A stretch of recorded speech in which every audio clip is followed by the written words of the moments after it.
Hello students, my name is Shubham Yadav. Welcome to my YouTube channel Shubham academy पर आप सभी का स्वागत है। जैसा कि आप सभी को पता है कि मेरा कक्षा 10वीं का विज्ञान का पाठ 10 का 5 लेक्चर आ चुके हैं, ठीक है। और आज मैं आप 6वां लेक्चर लेके आया हूँ, जिसमें हम पढ़ेंगे बेटा दर्पण सूत्र के कुछ सवाल। उससे पहले हम थोड़ा सा पढ़ लेते हैं आवर्धन के बारे में, ये बहुत ही ज़रूरी है। आवर्धन एक्चुअली में क्या होता है, जैसे कोई किसी दर्पण में बिंब का प्रतिबिंब बनता है, तो प्रतिबिंब कितना छोटा या बड़ा बन रहा है, ठीक है, वस्तु से कितना प्रतिबिंब छोटा या बड़ा बन रहा है, उसको आवर्धन कहते हैं। तो जैसे कि लिखा हुआ है, ये डेफिनेशन पहले आप लोग लिख लें। लिखा हुआ है, गोलीय दर्पण द्वारा उत्पन्न आवर्धन वह आपेक्षिक विस्तार है जिससे ज्ञात होता है कि प्रतिबिंब बिंब से कितना गुना आवर्धित है। आवर्धित का मतलब होता है बड़ा या छोटा है, ठीक है ना, कितना बड़ा बन रहा है या कितना छोटा बन रहा है। ये आवर्धन एक संख्या है, जैसे कितने गुना है, मान लो 2 गुना है तो 2 आएगा, 3 गुना है तो 3 आएगा, 2.5 गुना है तो 2.5 आएगा। ऐसे करके एक संख्या है जिससे हमें पता चलता है कि प्रतिबिंब वस्तु से कितना छोटा या बड़ा है। तो ये डेफिनेशन लिख लो। फिर उसको एम से दर्शाते हैं, आवर्धन को एम से दर्शाते हैं क्योंकि इंग्लिश में इसको मैग्नीफिकेशन कहते हैं, ठीक है, मैग्नीफिकेशन कहते हैं, ठीक। उसका सूत्र क्या होता है, प्रतिबिंब की ऊंचाई बटे बिंब की ऊंचाई, मतलब बिंब मतलब वस्तु की ऊंचाई, ठीक। एच डैश बटे एच, ये भी लिख लो आप लोग। और इसको हम, ये क्या है, प्रतिबिंब दूरी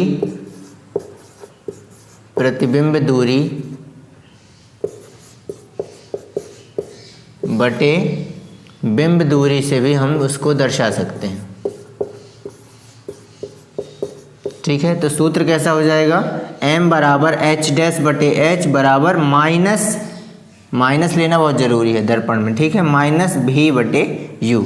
यदि हमको एच डैश और एच नहीं दिया है तो हम आवर्धन को दूरी से भी निकाल सकते हैं, प्रतिबिंब की दूरी निकाल करके और बिंब की दूरी को बटे में ले करके हम इसको निकाल सकते हैं। तो सबसे पहले ये लिख लो आप लोग, ठीक है। और फिर हम चलते हैं दर्पण सूत्र के सवालों में, ठीक है। दर्पण सूत्र के सवाल होने के बाद ये लास्ट लेक्चर होगा परावर्तन के लिए, इसके बाद हम पढ़ेंगे अपवर्तन के बारे में, ठीक है। तो ये नोट कर लो, ये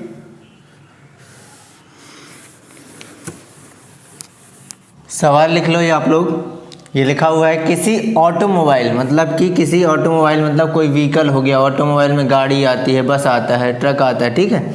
तो किसी ऑटोमोबाइल में पीछे का दृश्य देखने के लिए उपयोग होने वाले उत्तल दर्पण की वक्रता त्रिज्या दी है। क्या दी है, वक्रता त्रिज्या मतलब आर दिया है, ठीक है, 3 मीटर है। यदि एक बस इस दर्पण से 5 मीटर दूरी पर है, वस्तु कहाँ पर है, दर्पण से 5 मीटर दूरी पर है, तो प्रतिबिंब की दूरी तथा प्रकृति साइज ज्ञात कीजिए। जैसा कि पिछले लेक्चर में आप लोगों को मैंने पढ़ाया था, क्या पढ़ाया था, चिन्ह परिपाटी का नियम, और आज उसका उपयोग हम करने वाले हैं। मैंने बताया था कि जब हम दर्पण सूत्र के सवाल लगाएंगे तो चिन्ह परिपाटी का नियम हमें उपयोग करना पड़ेगा, ठीक है। तो क्या क्या दिया है पहले इसको लिख लेते हैं। तो उत्तर में पहले जो दिया होता है, क्या क्या दिया है, हमें प्रश्न में क्या मिला है भाई साहब, मिला है वक्रता त्रिज्या आर। अब देखो किस दर्पण की बात चल रही है, उत्तल दर्पण की। तो वक्रता त्रिज्या हमेशा किस तरफ नापी जाती है, ये हो गया ध्रुव, इस तरफ होता है इसका वक्रता त्रिज्या सी, इस तरफ होता है ना। तो मैंने कहा था कि बाएं से दाईं ओर जब नापते हैं कोई भी दूरी, जब बाएं से इस तरफ से उस तरफ नाप रहे हैं राइट हैंड साइड में, तो किस में लेते हैं, हमेशा प्लस में लेते हैं वो दूरी। चिन्ह परिपाटी का नियम था कि जब बाएं से दाएं ओर कोई दूरी नापेंगे तो वो धनात्मक लेंगे। तो आर कितना दिया है, हमको दिया है 3 मीटर दिया है, तो इसको प्लस में लेंगे। यहाँ पर चिन्ह परिपाटी का नियम लगाना है हमको सूत्र में, मतलब सॉल्व करते समय, ठीक है। फिर दिया है, यदि एक बस इस दर्पण से 5 मीटर दूरी पर है, तो हमेशा वस्तु कहाँ से होती है उत्तल दर्पण में, इस तरफ होती है। तो हमें दूरी इस तरफ नापनी पड़ेगी, मतलब दाहिने ओर से बाईं ओर। मान लो यहाँ पर बस रखी हुई है तो ये यहाँ पर होगी, ये होगा बस हो गई, तो ये u से लेते हैं भाई, वस्तु की दूरी किससे लेते हैं, u। तो u कितनी पर है, इस तरफ मापना पड़ेगा p से अपन को, है ना, p से हमेशा मापते हैं किसी भी दूरी को कहाँ से नापते, p से। जैसे वक्रता त्रिज्या c तक लिए हैं तो p से c तक की दूरी वक्रता त्रिज्या और p से बस तक की दूरी u वस्तु दूरी। तो क्या लेंगे, माइनस में लेंगे, क्योंकि हमने दाहिने बाईं ओर मापा है, अब इस तरफ से इस तरफ, ठीक। तो माइनस कितना दिया है, -5 मीटर। और कह रहा है प्रतिबिंब की दूरी ज्ञात करो। तो प्रतिबिंब मतलब v, है ना, प्रतिबिंब हमको ज्ञात करना है, उसकी प्रकृति ज्ञात करना है। तो आवर्धन भी ज्ञात करेंगे, मतलब दो चीज़ें हमको ज्ञात करना है, v और आवर्धन, ठीक है। तो ये लिख लो। अब r से हम f कैसे निकाल लेंगे, क्योंकि हमको दर्पण सूत्र कैसा है, हमें दर्पण सूत्र से मिल जाएगा, क्या मिल जाएगा, दर्पण सूत्र क्या है, 1/f is equal to 1/v plus 1/u। यही है दर्पण सूत्र, 1/f बराबर 1/v प्लस 1/u। तो यहाँ पर u और f तो हमें है, f कैसे निकाल लेंगे, वक्रता त्रिज्या से r/2 से निकाल लेंगे। तो r कितना है, 3/2, तो 1.5 आ जाएगा प्लस में। फोकस दूरी कितनी आ गई दर्पण की, 1.5। सभी को समझ में आ रहा है बेटा। सबसे पहले लेक्चर में मैंने बताया था, ये दूसरे लेक्चर में वक्रता त्रिज्या और फोकस दूरी का संबंध क्या होता है, f बराबर r/2, ठीक है ना। ये लिख लो, ये प्रश्न भी लिख लो, रफ कर रहा हूँ मैं। तो अब हमको आगे सॉल्व करना है, तो लिखेंगे दर्पण सूत्र के द्वारा, किसके द्वारा निकाल रहे हैं, दर्पण सूत्र के द्वारा। दर्पण सूत्र के द्वारा क्या है दर्पण सूत्र, 1/f बराबर 1/v प्लस 1/u, ठीक है ना। इन सब का मान बस लिख लेते हैं अपन एक तरफ। u बराबर कितना है, -5 मीटर, और f बराबर कितना है, 1.5 मीटर। बाकी सबको रफ कर दो, ठीक है। तो इन पर मान रखो, तो क्या आ जाएगा, 1/1.5 बराबर v हमको ज्ञात करना है, और क्या है प्लस 1/-5, ठीक है। ये समझ में आया, मान रख दिया हमने u का। अब क्या हो जाएगा, 1/5 बराबर 1/v माइनस 1/5, ये प्लस माइनस माइनस हो जाएंगे। अब पक्षांतर कर देते हैं, -1/5 को इस तरफ ले आओ, तो क्या हो जाएगा, plus 1/5 is equal to 1/v। अब इनको सॉल्व कर दो, तो कितना हो जाएगा, तिर्यक गुणा कर लो तो हो जाएगा 5 प्लस 1.5, और आपस में गुणा, मतलब इसका गुणा इससे, इसका गुणा इससे, प्लस और आपस में गुणा हो जाएगा। तो कितना हो जाएगा, 7.5 इज इक्वल टू 1/v।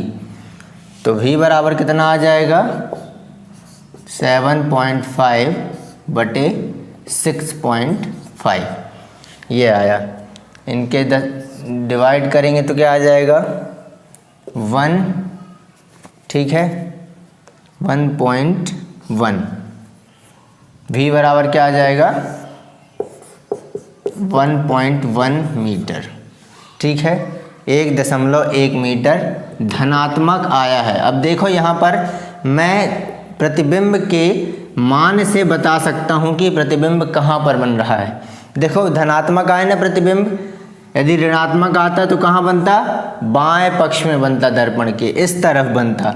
अब धनात्मक आया है मतलब प्रतिबिंब कहाँ बन रहा है, उस तरफ, दाहिने तरफ, क्योंकि दूरी क्या होती है हमेशा बाएं से दाहिने ओर धनात्मक मापी जाती है। यदि हमारा v धनात्मक आया है मतलब प्रतिबिंब कहाँ बन रहा है, दर्पण के इस तरफ कहीं बन रहा है, उत्तल दर्पण के इस तरफ कहीं बनता। और बिल्कुल सही बात है, उत्तल दर्पण में दो स्थितियां थी, एक स्थिति क्या है अनंत पर होती, तो दूसरी स्थिति कौन सी होगी, ये अनंत और ध्रुव के बीच में, ठीक है ना, ध्रुव और अनंत के बीच में कहीं वस्तु रखा होगा तो वहाँ पर है। तो कहाँ पर बन रही है? 1.1 मीटर दूरी पर बन रही है। ये आ गया v का मान। ठीक है, अब हम क्या निकालेंगे? कितना गुना आवर्धित है ये। तो आवर्धन का सूत्र लगा देंगे। आप लोग लिख लो, ये रफ कर दूं मैं। v का मान आ गया धनात्मक, आवर्धन निकाल लेते हैं कितना गुना बड़ा या छोटा है। तो आवर्धन m बराबर क्या होता है? यहाँ पर ऊंचाई तो दी नहीं है, तो h' बराबर -v/u। तो यहाँ पर ये मान नहीं दिया, तो हम किससे निकाल लेंगे? इससे निकाल लेंगे। तो m बराबर क्या आ जाएगा? -v मतलब -1/1, और पहले से ही माइनस इसमें है, क्या कितना दिया हुआ है? 5 -5। ठीक है, तो ये माइनस माइनस क्या हो जाएंगे? प्लस। तो 1.1 डिवाइडेड बाय 5, तो 5 से डिवाइड करेंगे तो लगभग कितना आएगा? डेसिमल हटाने के बाद 0.2 क्या आएगा? 0.2 लगभग आएगा, प्लस में आएगा। अब आवर्धन जब प्लस में आ रहा है तो इसका मतलब है कि क्या है? प्रकृति क्या है? थोड़ी सी छोटी है। प्रतिबिंब की प्रकृति क्या है? छोटी है, क्योंकि प्रतिबिंब कितना बन रहा है? देखो कितनी दूरी पर तो था? 5 पे था, और यहाँ पे बन कहाँ रहा है? 1 मीटर पर। क्योंकि मैंने बताया था उत्तल दर्पण पर क्या होता है, जब उत्तल दर्पण में लिखेंगे, उत्तर कैसे लिखेंगे इसका? प्रतिबिंब 1.1 मीटर दूरी पर स्थित है,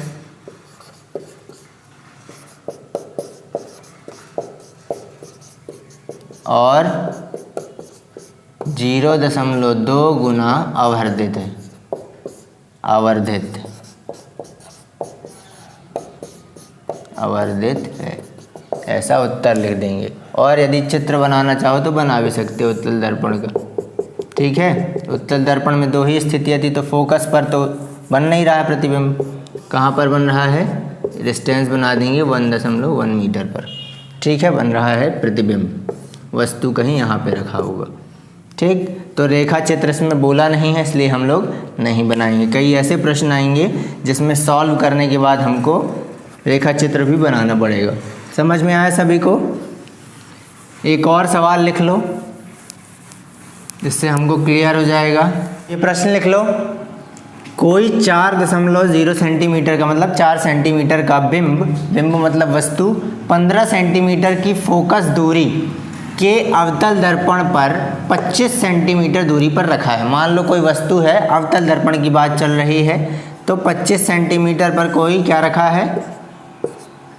वस्तु रखा है। ये अवतल दर्पण, तो u बराबर कितना है? 25 सेंटीमीटर दिया है। और फोकस दूरी कितनी दी है? फोकस दूरी कितनी दी है? इधर से इधर तक की मान लो यहाँ पर f है, तो फोकस दूरी दी है 15 सेंटीमीटर। ठीक है, और वस्तु कह रहा है भाई साहब कितना है? 4 सेंटीमीटर है, मतलब वस्तु की ऊंचाई h बराबर 4 सेंटीमीटर दिया है। तो ऐसा प्रश्न कह रहा है कोई 4 सेंटीमीटर का बिंब मतलब वस्तु 15 सेंटीमीटर फोकस दूरी वाले अवतल दर्पण पर 25 सेंटीमीटर पर रखा है। तो प्रतिबिंब का साइज भी ज्ञात करना है, मतलब h डैश हमको निकालना है। ठीक है, तथा दूरी ज्ञात करें, मतलब v भी ज्ञात करना है। ठीक है, तो इनको जो दिया है प्रश्न में, सबसे पहले इसको अपन समझ लेते हैं चिन्ह परिपाटी नियम लगा करके। चिन्ह परिपाटी का नियम जरूर लगाना है, नहीं तो हमारा सवाल गलत हो जाएगा। तो जो दिया है उसको पहले लिख लेते हैं। तो क्या दिया है? h दिया है। हमेशा h देखो, अब ऊपर की तरफ रखा था, वहाँ भी चिन्ह परिपाटी का नियम, वस्तु ऊपर की तरफ है तो मुख्य अक्ष के ऊपर की तरफ दूरियां नापते हैं किसमें? धनात्मक। तो धनात्मक लेंगे, धनात्मक 4 सेंटीमीटर h। और क्या दिया है? f हम अवतल दर्पण में किस तरफ नापते हैं? P से इस तरफ, मतलब दाहिने से बाईं ओर नाप रहे हैं, मतलब माइनस लेंगे। f बराबर कितना? -15 सेंटीमीटर। और क्या दिया है? u भी हम P से किस तरफ नाप रहे हैं? इस तरफ, दाहिने से बाईं ओर। तो क्या लेंगे? माइनस लेंगे, -25 सेंटीमीटर और v हमको ज्ञात करना है और h डैश भी ज्ञात करना है, कह रहा है साइज़ भी ज्ञात करें। तो इतना दिया हुआ है, तो सबसे पहले हम दर्पण सूत्र लगा करके v का मान निकाल लेते हैं। लिख लो ये प्रश्न। तो दर्पण सूत्र के द्वारा, ठीक है, दर्पण सूत्र के द्वारा, दर्पण सूत्र क्या कहते हैं, 1/f बराबर 1/v धन 1/u, ठीक है।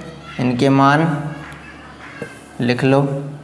1/f कितना दिया है, -15 सेंटीमीटर, v हमको पता नहीं है, u पता है, u कितना है, -25, 1/-25 है।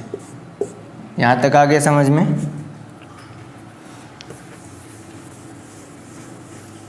अब इसको सॉल्व करो। तो 1/15 बराबर 1/v माइनस 1/25, इसको पक्षांतर कर लो तो -1/15 प्लस 1/25 बराबर 1/v। तो ये कितना हो जाएगा, -25 प्लस इस तरफ जा कर के ये कितना हो जाएगा, 15/25, 15 25, इसका गुणा कर लो आपस में, 5 दूनी 10, 2 12, 5 2, तो 5 2 7, 375, 1/v, ठीक। तो v बराबर कितना हो जाएगा, 375 बटे कितना बचेगा यहाँ पर, -10, क्या बचेगा, -10, ठीक है। तो भाग देने पर v का मान कितना आया, v बराबर -37.5 सेंटीमीटर। कहाँ बन रहा है, -37.5 सेंटीमीटर पर प्रतिबिंब बनेगा। और माइनस का मतलब ये है, नेगेटिव साइन का, ऋणात्मक चिन्ह का मतलब ये है बेटा कि प्रतिबिंब हमेशा कहाँ बन रहा है, बाईं ओर बन रहा है। उसको भी यदि मापेंगे हम तो ध्रुव से इस तरफ मापेंगे v का मान, तो v का मान चिन्ह परिपाटी के नियम के हिसाब से क्या आना चाहिए, ऋणात्मक आना चाहिए। मतलब ऋणात्मक आया है, मतलब ये मान हमारा क्या है, सही। समझ में आया। यहाँ पर ऋणात्मक का मतलब ये नहीं हो गया कि अब माइनस में कैसे नापेंगे, दूरी हमेशा धनात्मक ही होती है, दूरी कभी ऋणात्मक नहीं हो सकती। लेकिन ये ऋणात्मक का चिन्ह बता रहा है कि प्रतिबिंब बाईं ओर बन रहा है, ठीक है, दर्पण की बाईं ओर। तो अब इसका आवर्धन निकाल ले जिससे हमको h डैश भी मिल जाए। आवर्धन क्या होता है, आवर्धन का सूत्र m बराबर h डैश बटे h बराबर -v/u। तो यहाँ पर h डैश हमको निकालना है, तो h डैश का नहीं पता, लेकिन h कितना था, 4 सेंटीमीटर था, और -v कितना है, -37.5 बटे u कितना है, -25, है ना। तो ये माइनस और ये माइनस हो गए कैंसिल, ठीक। तो कितना हुआ, h डैश m बराबर h डैश बराबर कितना आ जाएगा, 37.5 गुणित -37 गुणित 4, ये इधर चला जाएगा। तो कितना आ गया, तो लगभग -6 सेंटीमीटर आ रहा। अब यहाँ पर माइनस देखो, इस माइनस का चिन्ह का मतलब ये है कि प्रतिबिंब क्या बन रहा है, उल्टा बन रहा है। मतलब मुख्य अक्ष के नीचे की ओर की दूरियां हमेशा ऋणात्मक होती है, इसलिए माइनस आ रहा है m में, ठीक है ना। जो ऊंचाई है प्रतिबिंब की वो कैसी है, ऋणात्मक है, मतलब कि कहाँ बन रहा है, नीचे की ओर बन रहा है। प्रतिबिंब कैसा बनेगा, हमेशा अवतल दर्पण में उल्टा और क्या बनता है, वास्तविक। समझ में आया सभी को। तो ये सवाल के थ्रू भी हमको पता चल जाएगा कि कितनी दूरी पर, और हम दर्पण सूत्र लगा करके प्रतिबिंब की दूरी, वस्तु की दूरी या फोकस दूरी निकाल सकते हैं। तो आई होप आज आप लोगों को ये लेक्चर समझ में आया होगा। इसमें कोई भी कन्फ्यूज़न है आप लोगों को, या पर चिन्ह परिपाटी नियम से लेकर के या किसी भी प्रकार की कन्फ्यूज़न है, तो आप मुझे कमेंट बॉक्स में कमेंट करके बता सकते हैं। Thank you very much.